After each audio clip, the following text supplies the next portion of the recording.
Bonjour bien-aimés, bonjour à tous, bonjour à toutes. C'est toujours un plaisir pour moi de vous retrouver au travers de l'émission Un mot pour ta vie.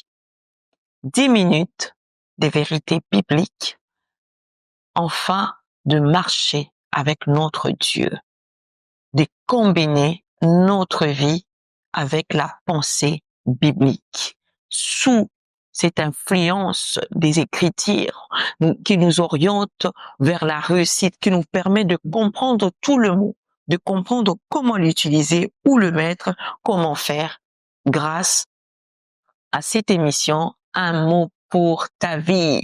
Que le Seigneur bénisse toutes les personnes qui nous soutiennent, de près comme de loin, qui like, qui s'abonnent, qui partagent, qui permettent à ce que la voix de l'Éternel soit entendue dans les quatre coins de ce monde.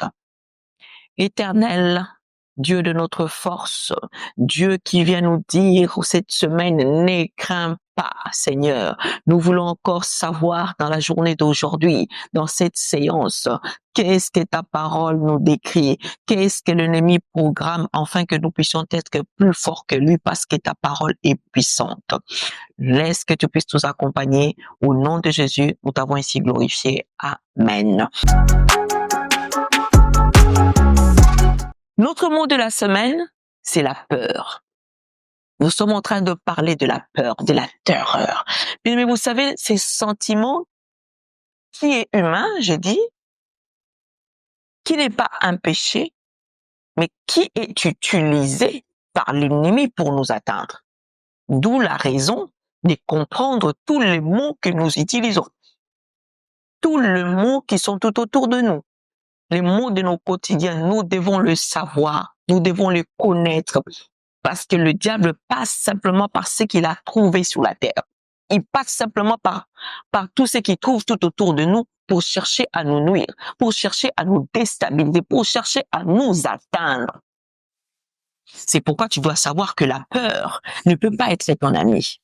La peur ne peut pas être ton partage. Si et seulement si tu as la peur positive que nous avons parlé précédemment. Je dis que quelqu'un peut avoir une peur positive dans le sens figuré du terme. Dans ces sens-là, on peut dire que j'ai la peur d'échouer et je mets des actions positives pour contrecarrer l'idée d'échec. Là, ça t'emmène, ça te booste. C'est là où on appelle le booster, là où on peut s'éloigner, là où on peut abandonner la peur pour sortir de cela victorieux, pour sortir de cela réussi. Il faut qu'il y ait des actions.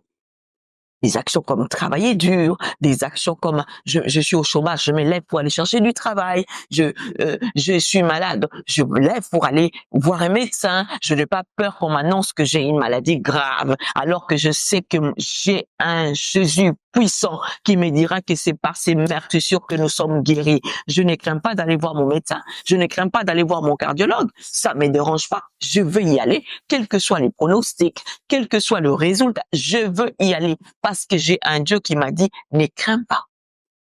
Ne crains pas.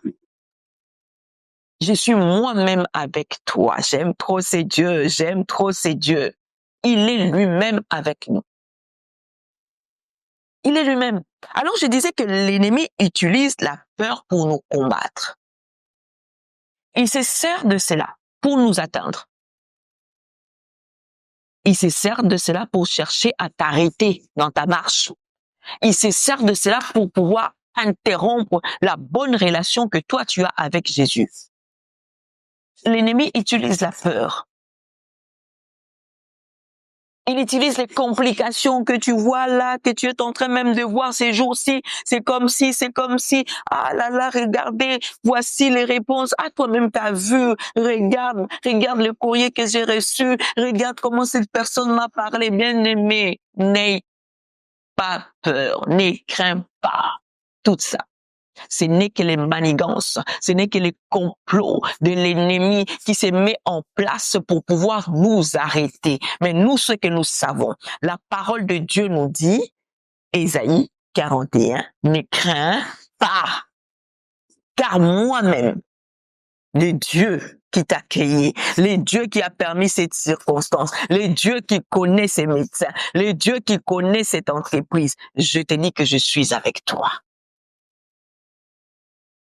Et lorsque l'ennemi utilise la peur pour nous combattre, il vient d'une manière violente.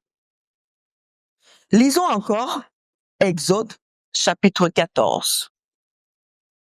Nous allons comprendre que l'ennemi,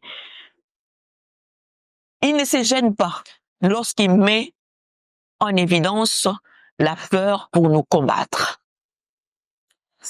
Exode 14, à partir du verset 12, la Bible dit, Pharaon approchait, les enfants d'Israël levèrent les yeux, et voici les Égyptiens étaient en marche derrière eux. La Bible dit ceci. Et les enfants d'Israël eurent une grande frayeur et ils crièrent à l'Éternel. Bien-aimé, tu sais que tu as une promesse, comme les enfants d'Israël. Le peuple israélite savait que nous avons une promesse.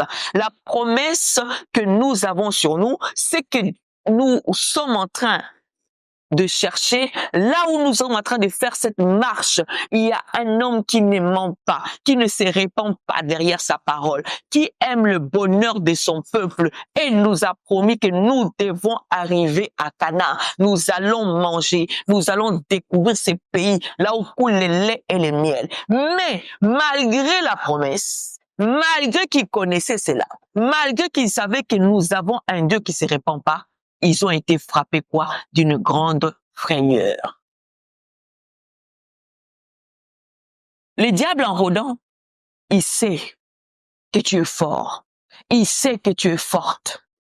Il sait que des fois tu plies tes genoux, tu as tellement confiance, tu montes simplement en adoration, dire que j'ai un Dieu qui est avec moi. Mais regarde comment des fois tu oublies ça. Regarde comment des fois tu te rends même plus compte que toi, tu as un Dieu. Parce que le diable utilise la peur pour chercher à nous déstabiliser, pour chercher à t'arrêter. Ils étaient en train de marcher, en tournant les regards, Pharaon arrivait, des grands chevaux, avec une forte armée, pour chercher à les contrecarrer. Mais si je sais que j'ai un Dieu, pourquoi la frayeur doit encore rentrer? Pourquoi nous devons encore commencer à nous plaindre auprès de Moïse? Pourquoi tu nous as pas laissés en Égypte? Pourquoi tu n'as pas fait ceci? Pourquoi c'est toi qui t'es plaint. Bien souvent. Bien souvent, c'est toi.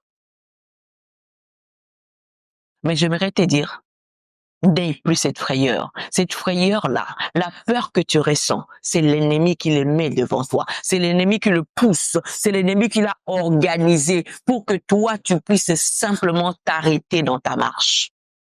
Pour que toi, tu sois déstabilisé, rien d'autre. L'ennemi utilise la peur pour nous combattre.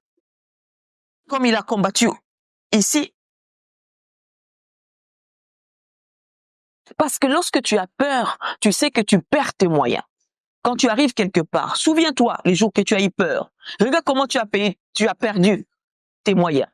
Tu as perdu même tes facultés. Tu ne savais même plus réfléchir. Tu sais, attendez, je réfléchis plus. Attendez, parce que la peur est rentrée dans toi. La peur, quand ça prend place, je dis, ça laisse des dégâts. Ça te fait perdre le contrôle. Tu oublies même que tu as un Dieu. Tu oublies même que non, attendez d'abord. Je vais d'abord consulter mon Dieu. Je vais d'abord demander à mon papa.